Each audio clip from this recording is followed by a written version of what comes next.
Maximilian has 2 unions. So basically, I was reading some Brothers Grimm. Like, if this is written after the pharaoh dies, I still don't know what this channel should be called, but this is a booktube channel and where we talk about books. This video is slightly special English, right? It's a leisure update, so it's basically about all the things that I read between June and July. Well, really not all of them, a couple of the leisure books I read between June and July. And it's basically in a vlog style video. That's all you need to know. And yeah, let's get to it. So we'll start with occupation organizer. Sticky note here. See it? Yeah, it's the sticky note. So, I was reading occupation organizer. I think I read, it looks like I read 5 pages, since I decided to put sticky notes in. Probably, I could have read more, I might have read less, and I started highlighting it. Sounds good to me. So to see what I've highlighted, in terms of this and what I've read, I basically read the section on political crème brûlée, which was just their, just the author's idea that,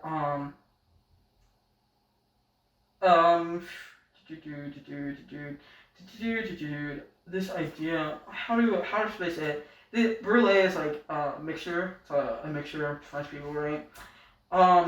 Of food, and it's saying that this Alinsky's values is a mixture of things as well, and that what they're looking for in terms of organization is a mixture of people as well. It's kind of sort of similar to that idea, and sort of similar to that if I were to summarize it.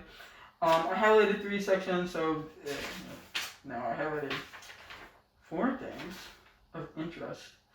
I'll start with the beginning and then move towards the ending of my highlight. So at first, my highlight was this idea of how, at the heart, Alinsky's conception of democracy, as I'm quoting, is undergirded by a deep-seated belief in the value of compromise, and this idea that Alinsky, as I was saying, his organization is this idea of collective interest, as he phrases, as Petitjean phrases, this idea of collective interest, this idea of coming together of different things, making the democracy possible, and making organizing possible, and making this idea of like democracy is supposed to be about how people come together and actually do work towards the things that they think are important, and this collective interest is this interest that becomes a thing through compromise on ideas of what you want and what other people want in the democracy, and that can only be obtainable by actual voluntary action by rational citizens and going towards their self-interest, and then compromising on stuff, right? I also thought it was interesting that I highlighted that it was interesting that in this book they say that Alinsky's terminology for organizer is synonymous with radical, which is very interesting. This going back to this idea of in this book particular, in the beginning, Petitjean makes an explanation of how organizer and activist are the same word in French. And so to have another parallel, like these are the same words for these people in the US is very interesting, and a continuation of like this idea of synonyms and their impacts in terms of respectability politics, which is very much upfront in terms of the way that this book is portraying organizing when describing yourself as an organizer. So this idea that being and being a radical is the same thing to Alinsky is very interesting, because in organization, you might not want to say that you're a radical, you might not want to say that you're an activist, might want to say that you're mobilizing, that you're working for a non-profit, you're doing voluntary work, but you're not actually having a political criteria of society that is pushing you forward for that due to respectability politics. And then due to you trying to phrase your society amongst the bureaucracy of which respectability politics exist in. Then the other thing I highlighted in this was that this idea of why labor unions might fail, which I think is very much of an interest to me, understanding the labor union work that's happening right now in the U.S. How like bookstore Books a Million has two union bookstores. They have two new union bookstores. Did you know that? Like that's legit great. I'm trying to think of union acronyms, right, and union names. But anyway, with the union efforts that are like literally going on right now, it's interesting to see how Alinsky views union failures as well as critiques the union bureaucratization. So I highlighted the idea, I'm going to read the highlight from the book, which is, quote, "Indeed, Alinsky prophesies that if labor unions failed to fight against bureaucratic trends, they would be superseded by cross-class people's organization as a positive, politicizing collective force because these organizations saw workers not just as workers, but as American citizens." I like this quote for a couple of reasons. There's a lot of groups in society that aren't allowed to, due to their what they work as, to be part of a labor, to be part of the labor community, which is allowed to unionize. And I worked with the Midwest Workers Association while I was in Chicago, and that was their whole thing. Their whole thing was creating a sort of union for gig workers, creating a sort of union for contract workers, creating a place which you can get the same help that you would get at a union for jobs that weren't allowed to unionize through current labor laws in the U.S. And so understanding like this idea of like politicizing collective force, which Midwest Workers is trying to be viewed as. Talking about Midwest Workers organization that made me feel like, oh yeah, and Chicago, right? This book's about Chicago labor rights and the history of labor rights as we look at Chicago in particular, talking about Alinsky, of course, right? So all of this is good. This idea of like if your labor union is not working for you, you can do it yourself is also a trend. Knowing like how West Virginia teachers striked and how they did it by all working together despite their union wanting them to concede. So I'm reading Occupation Organizer again, and same complaint, mostly about Alinsky, but it is kind of interesting. Like they're talking about some dude named Ross. I don't know who Ross is, but Ross is the dude who helped with the CSO, which stands for something that I can't remember at this moment, and it's like some California organization for organizing or activism.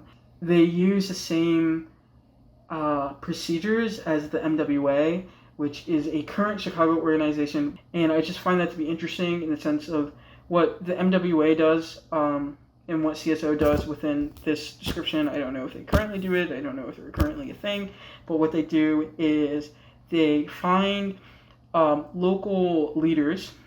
This idea of like local leadership is really important in like this organizing stuff, right? So they find local leaders and then they get the local leaders to hold house meetings, and the house meetings are among their neighbors and their friends, and they discuss the issues that they have in a private, informal, house safe feel setting. And I'm just interested, like I'm personally interested in when this started. So yeah, I might do research on that, I might not, but it's just something I was interested in, and I'm just mentioning it now as an update on it. We're around like page 75, going towards like page 80. When I hit page 80, I'm gonna stop reading this for tonight and then go back to reading something else. So still talking about Alinsky, still in the 1940s. Still that's the vibe. That's the update. This is good. good stuff. I just did a slight history lesson in terms of me reading that and keeping you updated.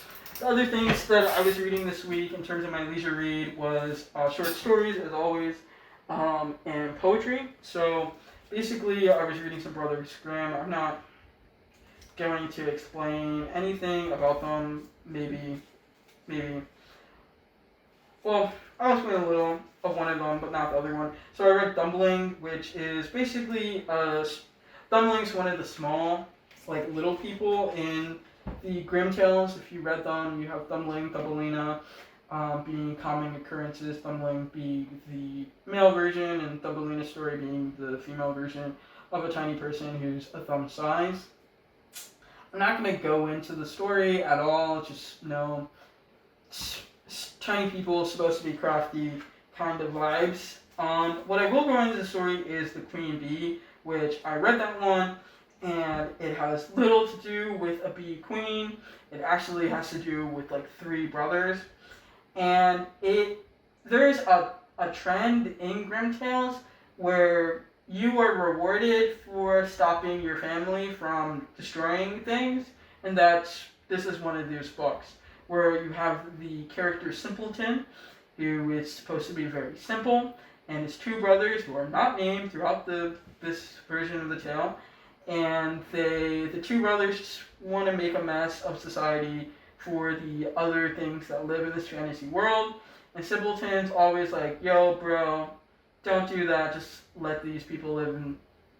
They're not really people, they're like bees and ants, swan, and bees. That's the story. Those are the things that his 2 brothers want to mess up. Mess up the environmental livelihood of ants, swan, and bees. Swan being the white birds, or normally the birds are white. And so they want to make a mess of it, and Simpleton's like, no, bros, don't. And then they get to a castle, and at the castle they're given this trial, and just like as if it was a Baba Yaga story, Simpleton does these trials and gets them all done because the people, the ant, swan, and bees, which he saved from his brothers, they help him out to do the trials. And I just don't understand the moral idea or like the reason for these stories, this story trope, and I just never understand, because like the bros are the reason why. Like I just don't understand. Just don't understand this trope at all. I don't know why this happens so many times in these Grimm tales of like, if your relative is bad, if your relative is a nuisance, if your relative is a nuisance, maybe not bad, just annoying, right? And you stop your relative, your sibling, your mom, your parent, or whatever, your friend, from being a nuisance in this one moment, I just, I'm not gonna, like, thank you for that. I need to thank you for that and help you, so I just don't understand this. I don't understand this trope. I don't know why the bees help him. I don't know why the ants help him. I don't even know why the swans help him. Just because he stopped his brothers, they're his brothers. He should tell his brothers not to go out and be a nuisance, and then they should not do it in any cases. Like, you can stop this from the bud, instead of putting people in like these interactions and being like, yeah, let's go destroy the ants right next to the ant's face. Simpleton could be like a better person than that and be like, I see these ants up ahead, we're gonna go this way. I know my bros are a nuisance, I'm not gonna let them be a nuisance near these ants. I'm not gonna let them be a nuisance near these swans, I'm not gonna let them be a nuisance near these bees. I just don't understand, like, this happens all the time in these fairy tales, and it's so confusing. It's just like a confusing interaction for me. Okay, and then the other stories that short stories that I read or my leisure list is the Telltale Lilacs. I read a couple pages of this. I think I read mostly just the Headless Horses. Oh, I didn't just read the Headless Horses. Also read Deadly Vision. Deadly Vision types of ghost stories. Of the Deadly Vision ones, I particularly like the Christmas Tree story, short story, which is just basically, I like it because it's like kind of environmental. Basically, this couple go out and they see a spectacular tree growing up into the sky, and they're like, the wife is like, oh, I want this tree, husband. And the husband's like, I can cut it down for you. And he cuts down the tree. And they put the tree in their truck. And then they were like, okay, let's go home and do this tree. And as they're driving home, they continuously see visions of this buggy being in front of them. And then when they finally get their tree to the home, set up this Christmas tree, the man is, the guy in this horse buggy jumps out from the top of their tree and proclaims, "You're going to die, lady, for cutting down this tree. I had died in a buggy accident, like a horse-drawn carriage being a buggy, and I died in this buggy accident, and I was growing this tree for the purpose of getting into heaven, as I was going to grow this tree so tall that I could make my way into heaven as a ghost." And I just, I like this story. I like it for the environmental aspect, and just because of that oddity, that spirituality of trees having powers and can get you to places and being a means of communication. But, I also just like it in the terms of, it'd be so weird if all you needed to do to get to heaven is just, have tall trees. And these trees, if there's a tall tree, and you climb this tall tree, and then you can make your way into heaven, like some Babel tale, this is the Tower of Babel or something. It's just so odd. This is so odd, and I just remember it, and now I know it too. The other one, my other leisure read, of course, is Legends from Camp, by Inada. I'm in the jazz section now. I don't know if I was in the jazz section to begin with. Well, no, I wasn't. I was still on the Fresno section when I started reading this and doing notating, or saying where I started reading from. And in the Fresno section, the jazz section is good and I could go about it, but it's really just the poetry or the, I don't know, what do you call blurbs? What do you call these things? What do you call these things? It's poetry, yes, but it's like a whole entire paragraph as a paragraph. Is this prose or something? I don't know. Not on the major. I don't know what I'm reading.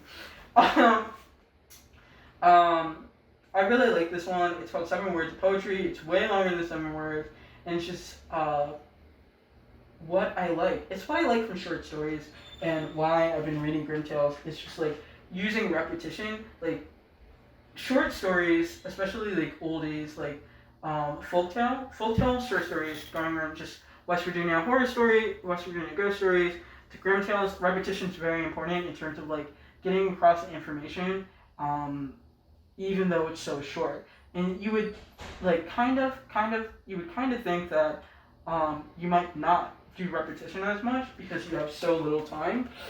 And modern flash fiction doesn't really do repetition as much as folktales and stuff. So I like repetition, and 7 Words of Poetry does do repetition to get points across, and I love that. It's small, it's not important, but I liked it, and it made an impact in terms of how I read this, as well as the overuse of commas and the overuse of commas and dots and punctuation marks is also very much in terms of poetry, because I'm telling you, this is a paragraph, right?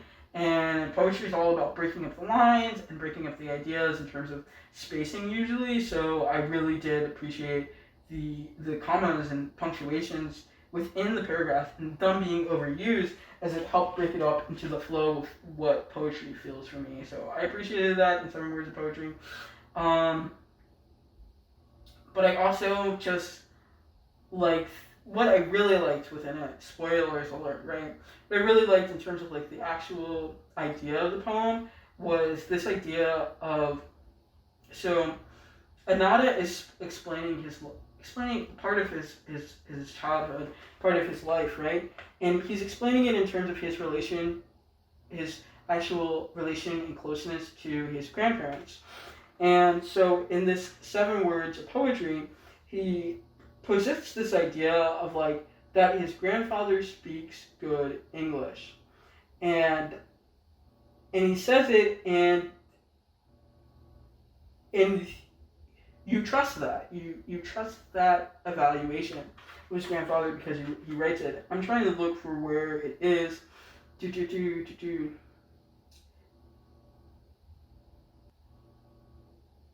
Okay, so he's explaining his grandfather's history, right? Of who he is and how he's like this great guy, right? In many different ways, he's great. He's inventive. He designed things. He founded a store. The store he's talking about in Fresno. His grandfather is great, and he explains his greatness within these lines of like, this. I'm gonna quote this. This is the guy who, until 1952, was considered an alien, a tax-paying alien, not permitted to own land in his own name. This is the guy who, when allowed to become naturalized, was the first in line at the courthouse to become a bona fide American. Passed the exam in English with flying colors, and then, flying those colors, went riding the Greyhound to see his country: Grand Canyon, Niagara Falls, New York City, Washington, D.C., and all the souvenirs he brought me said made in Japan. The most important part is that he passed the exam in English, and you believe that sentence, and then you, through this whole entire first page and part of the second page, we are getting the explanation of his grandfather from how Inada writes about his grandfather, right? And he's writing so many accolades to his grandfather. This is such a nice thing to do. And accolades to his grandfather, and you are imagining this man of this great grandfather, and I'm thinking in my head as I get to this last line, passing exam in English, this English is really good, we are getting signs of like this great English, and by the end of this section, you finally get actual interaction with his grandfather in the present sense, and his grandfather is like, good. That's good, Rohan, son. You go Iowa. You be writer. And you're like, that's not what I would describe as good English, but it's good English. It's good. And I really like this. I really vibed with this English as somebody who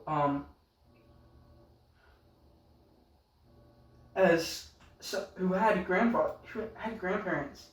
My grandparents immigrated to the United States, right? They spoke good English for the most part, but like this idea of like, describing what good English is and being like, oh, you passed it good, and then you see the English and you're like, this is good English, like this communicates well, and this is right, and you're right, this was good English, and it like fomented like this idea of me being happy for just seeing this unexpected and knowing that I was wrong, but knowing that I was right in the sense of like this is right, this is good English, and it's just a minor thing in terms of the poetry, but to me it meant a lot. It meant a lot in terms of like labeling something good and then seeing it as good, and then seeing it in the way that the author wanted this goodness to be, and being like, oh, I misunderstood what was good about it, but now I know. And it's just, the goodness was the aspect of this is a communication, and this communication is valid, and it did the job. But it was also like an appreciation of your grandfather, and just English in itself, because as we go on and we end the sentence, Inada asks his grandfather like, what are the 4 words of English that you should use everywhere, right?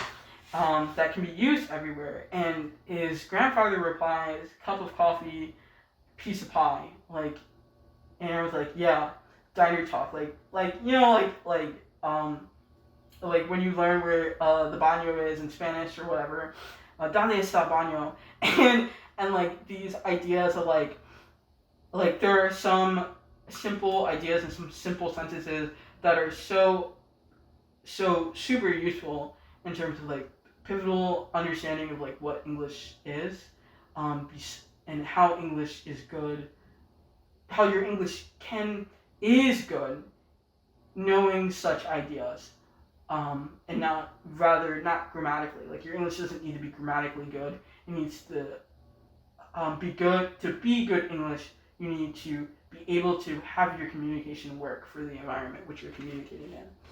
And I appreciated that. So that was my favorite poem from what I read, I think. I also like the poem which I guess it was prose again, just in jazz in the sense, just talking about jazz and how jazz affected um, him growing up. Why did I like this one? I was explaining it to somebody, why I really like this in terms of jazz being black people's music. And in this poetry, Inada explains, like, knowing that it's black people's music and knowing that his family is Japanese immigrants, and how the Japanese community of during this time period took jazz and found jazz to be very important for their own cultural scene, because jazz was foreign, but it was also American, and they could feel that as foreigners, as people who felt foreign themselves in this land. They were like jazz being their music too, in the sense of, and not just being their music, but he could see it was also part of the Chicano Latin scene. He mentions that within this the jazz section of poetry, and the Japanese scene and the black scene, of course, and how like this foreign music, foreign feeling music, was very American and very much of appreciation for those feeling foreign. So my leisure reads, just right now, I read like 10 pages of How Our Days Became Numbered. Don't know if I'm going to read any more this week, so let's just give it to you. So, How Our Days Became Numbered, if you don't remember, accounting, insurance, it's basically around the idea of insurance, credit scores, stuff like that, or how the American, but world system, but particularly America, and has come to equip or more say like label humans with number rating scores in sense of credit scores, insurance scores, stuff like that, or in terms of their worth, value, and expected propositions in the future, right? What I liked, because I'm interested in like library politics, um, is the talk about libraries in particular, which has been going on for a while, beyond just this page, but I was still in the talks when I opened the book, right? So, to give you an understanding of why libraries being interesting, is that libraries have a history, public libraries have a history of being sexist. They're sexist, they hire women workers to, underpay them, but also the dude, his name, I've forgotten, and it's not in this section, so it's not really important, but Dewey. How did I forget his name? Dewey Decimal System. Anyway, he made a cataloging system which was revolutionary in terms of clerk processing, um, for librarians, of course, but also towards insurance companies and towards accounting companies and credit scores and all this other stuff. The cataloging system was a pivotal, revolutionary technique, that the insurance company decided to use, right? But the insurance company decided to copy more than just the cataloging system, in the sense that in insurance companies were thinking of using the cataloging system to create something like a cooperative cataloging, as quote unquote cooperative cataloging. This idea of sharing information between the different insurance companies through the use of the cataloging with index card cataloging, and sharing these index cards in like something similar to the library bureau, but for insurance companies, right? Which is and they want to do this to create what was called the rejection exchange, which is basically just a blacklist. They created a blacklist in the 1889, 1889, like 1890s, 1890s, so and so. They had another blacklist. So I'm like, they created a blacklist in 1889. They basically updated their blacklist to be shareable across different insurance companies, and based off of what they saw were problems, focusing on this idea of focusing on tracking people, tracking people down and denying them insurance, and doing it throughout the different insurance companies. And it's just, and aggro to think that they made this blacklist, and then they were like, we shouldn't have people find out about this. Like, they know this is wrong. They know if they're trying to hide it just so extensively, they're trying to hide it so much so that when they moved on to update their blacklist system to have a because when they first came out with the system, all of them said different things, right? So they updated their system to have like what's it called, a standardized way of communicating, as well as like what should be blacklisted, which is called it was called like medical information. Blah blah blah. It's abbreviated as MIB, whatever that stands for. Oh, Medical Information Bureau. Oh, I'm so smart. That's what highlighters are for. So, when they updated it, created a Medical Information Bureau, which is like updated, standardized, how did we blacklist people and what should we blacklist them for? This updated version, MIB, also didn't just track the blacklisted people, but it tracked the policyholders, those people we're talking about insurance, who were accepted. They were just like, why don't we send all that data we have on everybody to everybody else on the insurance? But because we know this is possibly illegal, possibly wrong, possibly like we will be attacked for, we are going to go out of our way to make sure no one in the company talks about it, as in only directors are allowed to know about this system in the first place, and if they talk to anybody who isn't a director about the system of their blacklisted and tracking and sharing of all of their policyholders' information with other insurance companies, they're like, they were going to like, what was it? Dude. Blah blah blah blah blah blah blah. I wrote a comment right here about how they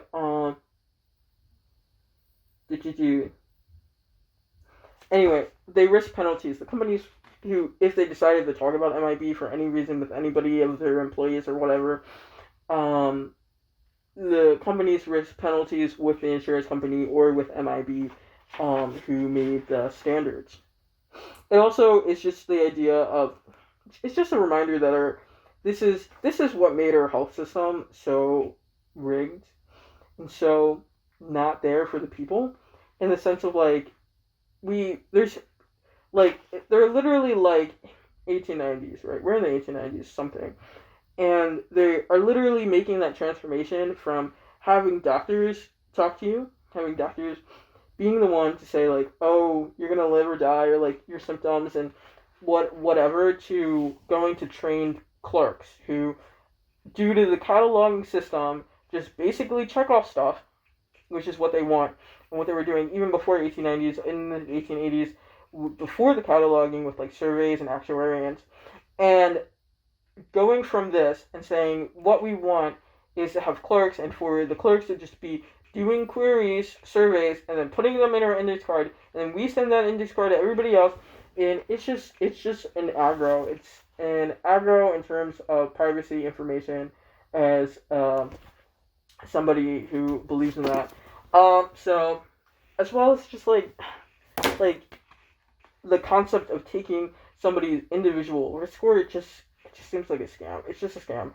And so that's one thing.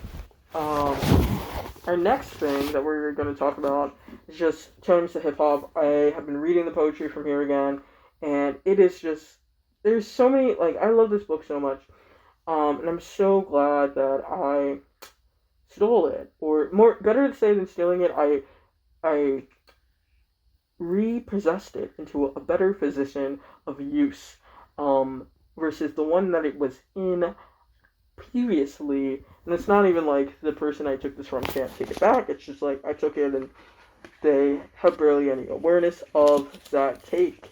But if they wanted, they can find it easily. So basically, I read a couple poems. I read Trickster Rabbit by Roland Legarati Laura. I love this poem. It was just about being a trickster rabbit. It just tastes good. The spacing and punctuation of the story of the poem fits the vibes of what you would expect from something titled Trickster Rabbit, but it also feels good read out loud, which I do with poetry, and it's long and nice and tasty in terms of spoken word.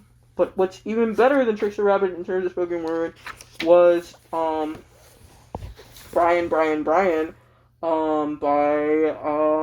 Vachel Lindsay, which I really liked.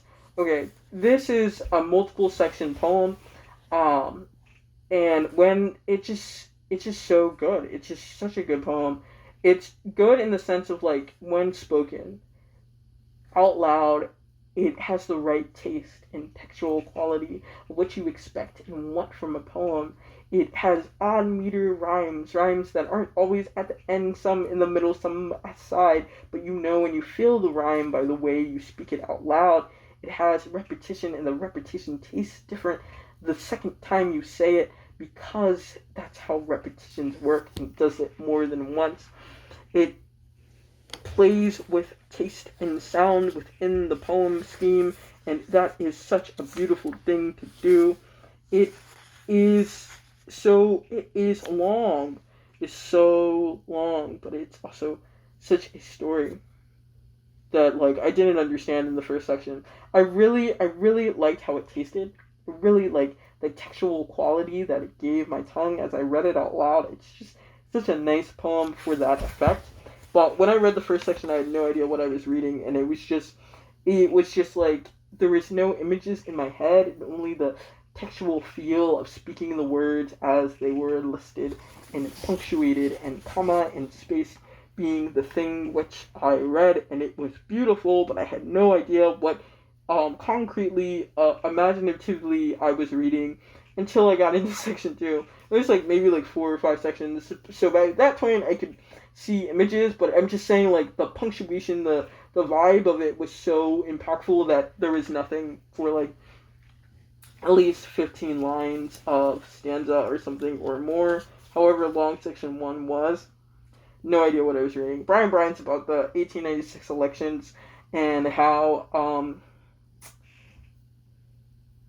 Brian lost to William, I think the other guy's name was.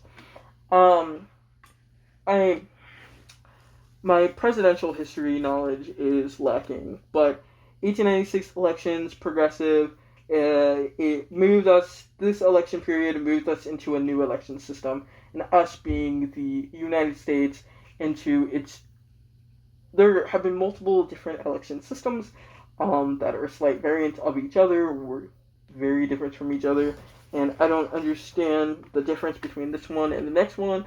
As I said, I'm not a history buff, but it was a very important election season, and we see the eyes of this poem from a 16-year-old youth, etc., as the subtitle says, which is nice. Then from there, I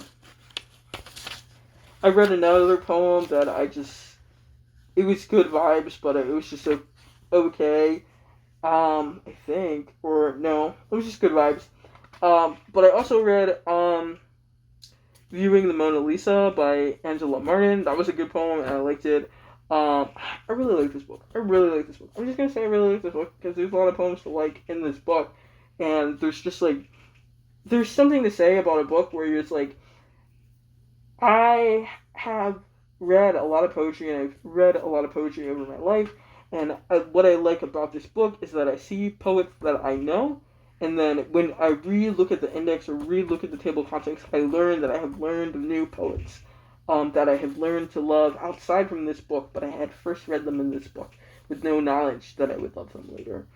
Anyway, besides that point, or that, but going back to the Angela Martin poem, this poem is called Viewing Mona Lisa. It's about, it's a poem surrounding the steal of the Mona Lisa that happened from the Louvre, where the Mona Lisa was gone unknown for 2 years, and this is a poem surrounding that. And the basics of this poem is, I like the poem, I'm just going to say that, but it also made me think maybe I should study art history in there, because I didn't know that the Mona Lisa was stolen, and that seems to be a thing that maybe I should have known. Maybe I should have known that. So, that's that. Updating you guys on leisure reads, what I've been doing. So I've been reading From Totems to Hip Hop some more, and as well as I've been reading from the African Intellectual Heritage. I'm still not that far in African Intellectual Heritage. I'm still in like Creation Myth section, but I just gotta say, like, I've been reading poetry, and so like I just gotta say I've been reading poetry, and the section I'm at is just, I don't know if I should call it poetry or if I should call it songs or like what are just written accounts, but it reads as if it was meant to be poetry, so that's the assumption I'm just gonna make. So I read Pharaoh Unas is Vision of the Universe, as well as Pharaoh Tatiti Vision of the Universe, and basically 5th Dynasty Pharaoh versus 6th Dynasty Pharaoh. And I gotta say, I love Pharaoh Unas's Vision of the Universe more than Pharaoh Tatiti. We'll figure out if that other Pharaoh, the third one, Pepe or whatever his name is, has a better one. But right now, I just like, it's just better. Let me explain what Visions of the Universe is. Basically, it's basically just a like poetic account of what happens after the pharaoh dies, and like what the pharaoh would be doing in like his movement towards godhood, sort of, which is just like really interesting in the sense of like the poetry is like broken down into sections from the ascent of the ascent like of the god Unas or whatever, to the king touching the eastern sky, and like these sections of what do we call it, like Egyptian Kemet ideas of how the godhood universe works, which is just so nice. But what I really like about it about the Unas section is just, I really like the first section, but I really like this idea of this this pharaoh, right? And the concept and the whoever the writer is, or writers, you never know, old day stuff. They just were really horned into like this idea of like this quote right here, and they repeat this quote over and over and over again. Unas comes, a spirit indestructible. Whom he wishes to live will live, and whom he wishes to die will die. And I'm just like, yes, man, repeat that over and over again throughout this. It hits every single time. It never doesn't hit. Even though you continuously repeat it. But he seems like a jerk with this line. Like, this pharaoh must be a lot. He must have been a lot. But like, I just like it. I just like this line, right? And it hits every single time, and every repetitive element hits of it when it is said, which is just great. I just like it a lot. And so it goes from like this idea, as I was saying, from his rising, I guess, the idea of rising, to him hitting up all the gods, and all the gods making pathways for him and allowing him to ferry across until he reaches the a place where he's supposed to be king of the sky, sort of. This idea of like this pharaoh's place in the world will be bigger than Ra's place. Which is weird, but like it's the thing that's being said, which is so interesting. And that the pharaoh is more powerful than Ra is weird. It's weird, but it's also this idea of eternity and making your way through the afterlife to go forward. And then in the next one, the next vision of the universe, which is Pharaoh Titi's, it's shorter. I find it to be more boring. It's still good, and it's just like you get hit. It's a good hit reading the last one, and this one was like, oh, it didn't hit as well. But I just have to wonder. I wrote in my notes. I was like, who writes these? Who writes these? Who thought to write these? And if the pharaoh is dead, who are they writing it for? Like I just don't know. I reread the introduction. This is a leisure read, so like the last time I read the introduction, like I don't even know where I am when I open my leisure reads. Okay, I don't even know where I am. It's just recall of recognition of what was I doing before. It's trying to figure that out. And so I went back and I like skimmed the introduction of this section, and it did not give me the info I wanted. I don't know who is supposed to be reading these visions of the universe, and it's just such a weird thing. Because this is about these pharaohs dying, and like what happens after the pharaoh dies, and how they communicate with the gods, and what powers they would be given, and like and every single one's supposed to be about this idea of life, eternal life, and the idea of this land afterwards that we can get to, Lightland as it's called. And I'm just like, if this is written after the pharaoh dies, then why? Who needs this? Who needs this? Who needs this? Is it like, is this read, like, is this really like poetry read, spoken out loud to the people of Egypt, to the people of Egypt, command its kingdoms? Is like, is this read out loud to the Egyptians? I'm confused. I'm confused. Like, do I need this? Are there like smaller visions of the universe that are given out to the normal people? Like when your dad dies, as an Egyptian merchant worker, do you like do this for your dad as well? Or is this just like the pharaohs who get these line by lines given to them in their deaths of what they will do? Or like, I just don't understand. I don't understand who these are for. I might look it up after I read these. There's also this interesting part of like this concept of green and red that is used. The green and red must be like sort of important during these last 100 years between 5th and 6th century. Because within the what was his name? Oh, Unas. In the Unas one, they had some ideas of red and green being used. Which I know green is like this idea of like pastures and stuff like that, so it's interesting, and red could be an idea of blood, but like I feel like as I'm reading these, that these colors might be more impactful than just that, and there might be some spirituality reasons in it. And I just don't know it, and I might look it up, might not. I wrote in my notes. I also don't know all the gods, Egyptian gods, so you know, that's a thing, and it's interesting. It's interesting, just, like, I don't know the is it theological or mythological difference from calling Ra Atom versus just Ra. And that difference isn't jarring, but it's like, I question why. I question why when I read it. But that's the update on that. I'm going to read the next one eventually. Probably soon, just because I like the first one.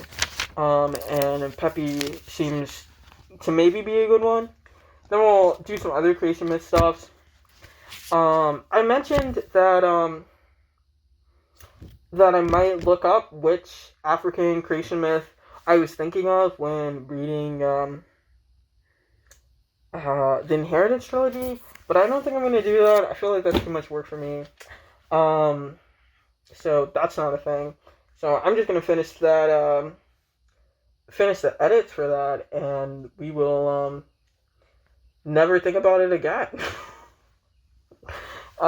Which African mythology I thought of. But if you have read African intellectual heritage before, or if you read African mythology things, and you also read or my description of the Inheritance trilogy gave you feels for that, and you want to put that in the comment section, that's fine. The other leisure thing, as I was saying, I was reading From Totems to Hip Hop. I don't even know if I'm going to give you guys an update of that right now, or just update you guys later.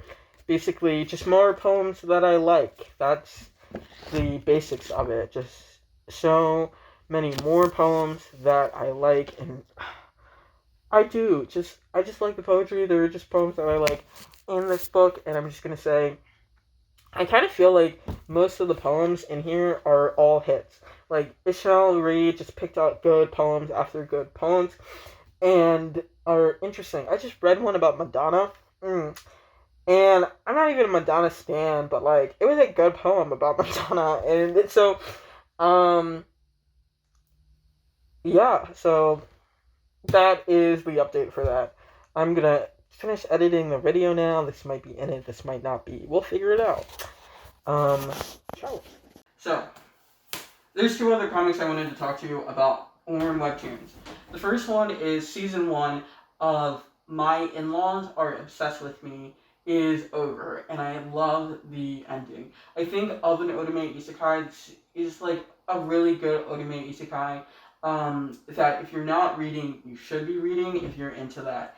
Otome Isekai is like is a genre, it's like a subgenre, a stylistic trope thing, trashy, not so good stories most of the time, but basically it just means there is somebody who transmigrated or who went back in the past, and they are exploring this world with some type of knowledge of the future, or knowledge of what was supposed to happen for some unexplicable reason. That's what an Otome Isekai is.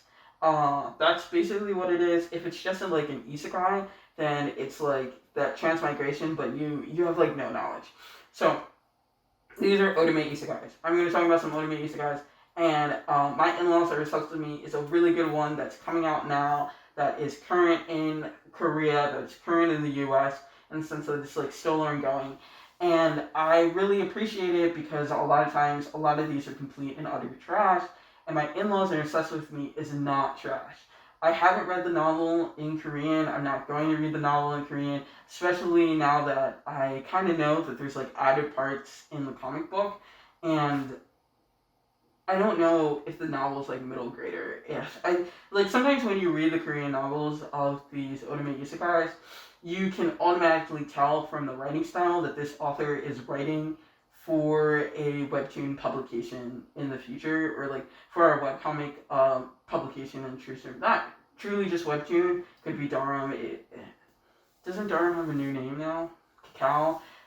It could be any of those, right? It could be anything, but they're writing it in such a simple style that it feels like you are reading a really simplistic, bad television script. That's it. Like a really simplistic, bad television script. And you're just reading it, and you're like, I know nothing about where any of these characters are, or how they move through the world, because this is just simply dialogue mostly. So I'm hesitant on reading Otome Isekai novels. But this comic, My In-Laws Are Obsessed With Me, is very good because it takes... our character has reasons to be moving through the world, and she moves through them for those reasons, which is something that shouldn't be such a high bar for an author, but it really is in this subgenre. And not only does our main character move through the world for legitimate reasons and then action them, so do all the other characters in the story.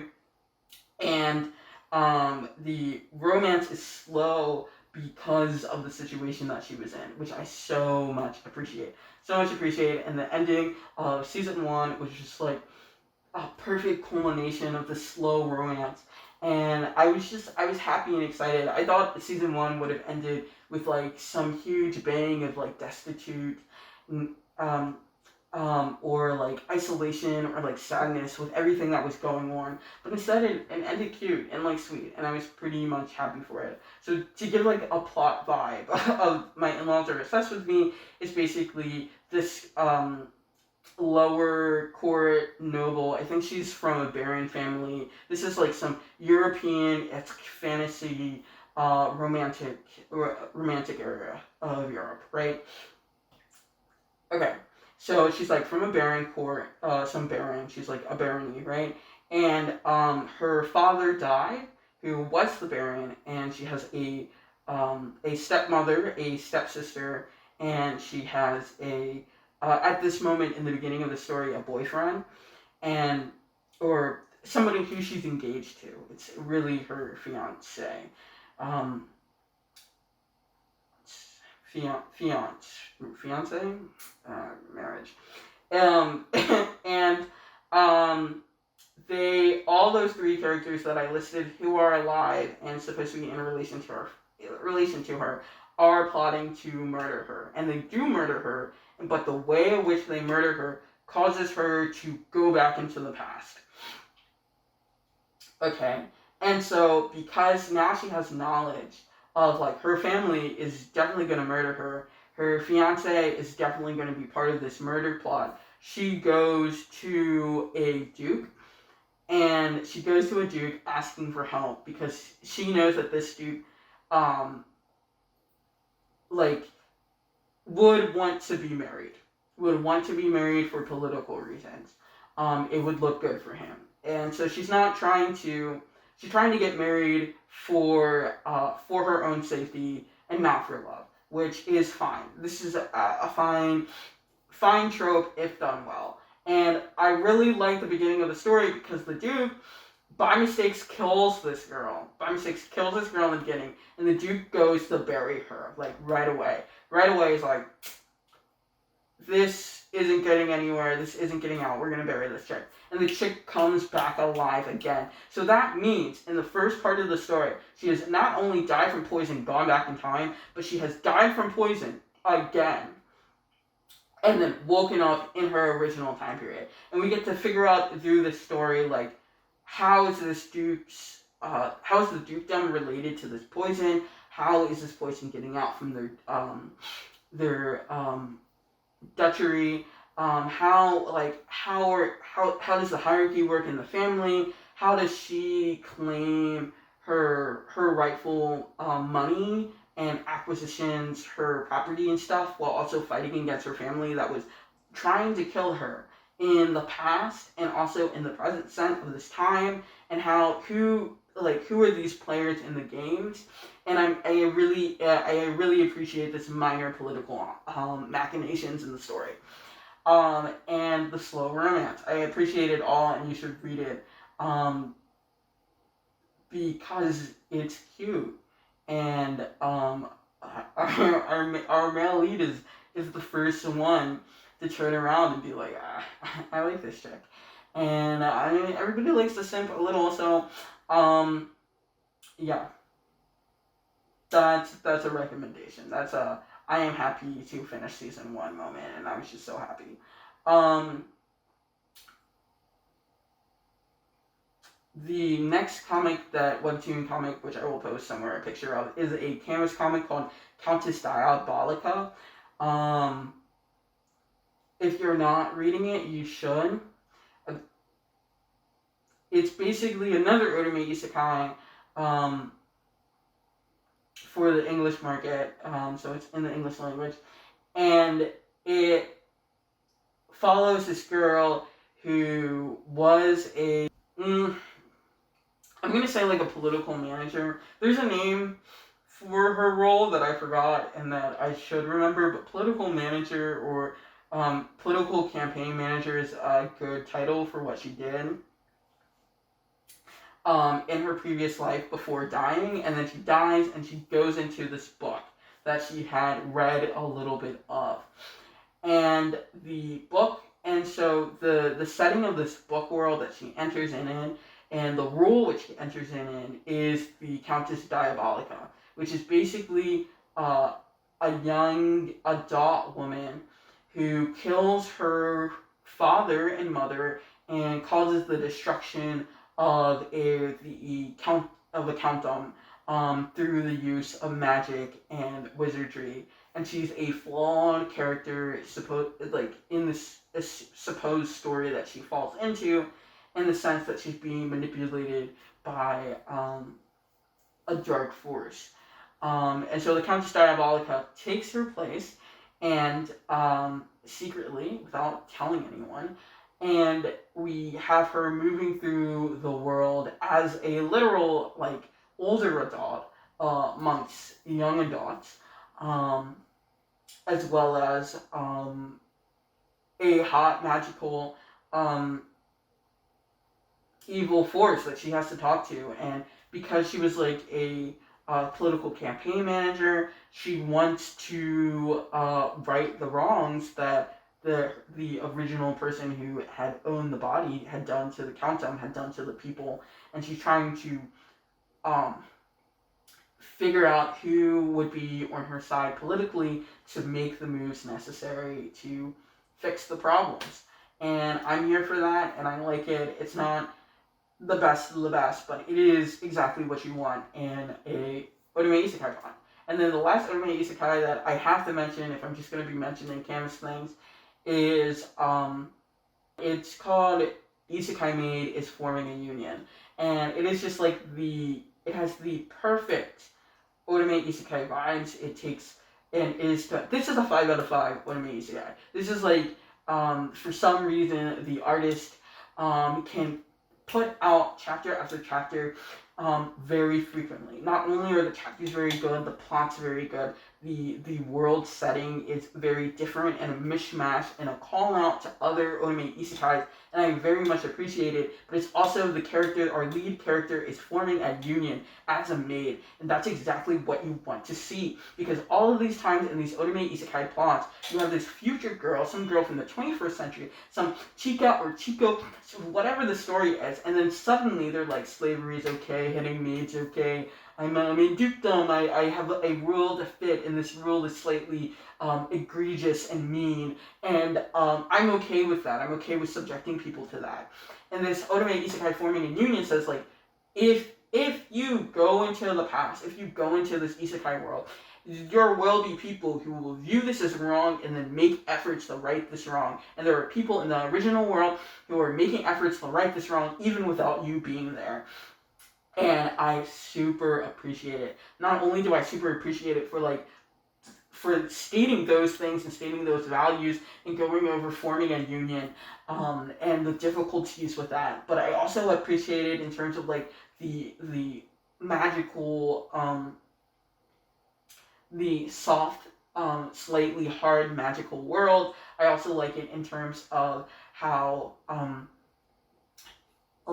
people can automate isekai over and over and over again into this world, into different parts of the world, and transmigrate into this world after ending this world over and over again. That people's bodies can be taken over by other ones, and the people of this world know that this is happening. It's not an oddity that this has happened, but when it does happen, they do react scared. They do react this shouldn't have happened to you. They do make reactions and plots and stuff, and there is magic to figure out who those people are, to react to those people. This is just the world has so many levels and answers so many questions that you want to answer in an Otome Isekai world. And they're forming a union. Did I say they're forming a union? Did I say I was happy about them forming a union? Oh yeah, I did. I forgot. I was just so excited. And then let's say something else I like about the world is like there's queer characters, there's a sapphic romance on the undertone. There are people saying things that they should say for the things that should be said about when something wrong has happened, and all of this other stuff, and it's just like a great feel in terms of reading it, and every single chapter I'm happy when it comes out. So those are some Otome Isekai comics that I just want to put out there that I've been reading as leisure reads, but also like just like good comics. So that's the thing. I was thinking about talking about analog, but I will do that later, I guess. Or yeah, I'm gonna do that later, but that's the vibe. Of the vibe. Yeah. Basically, I'll see you guys later, and we will figure out mic issues as we keep on going.